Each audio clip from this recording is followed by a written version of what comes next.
thing you're going to do is take off your ground, just 10 millimeters, just so it's out of the way.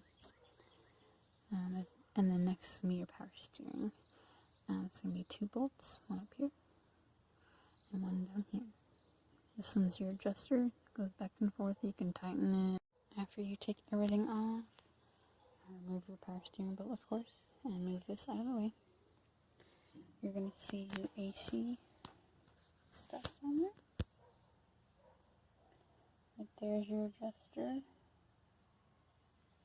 And there's also another, like, lock nut or something.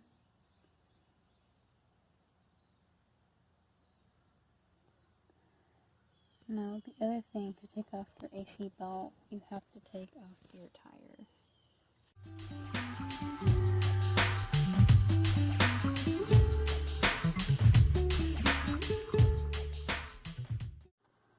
Alright, once you're under here, you'll remove this plastic.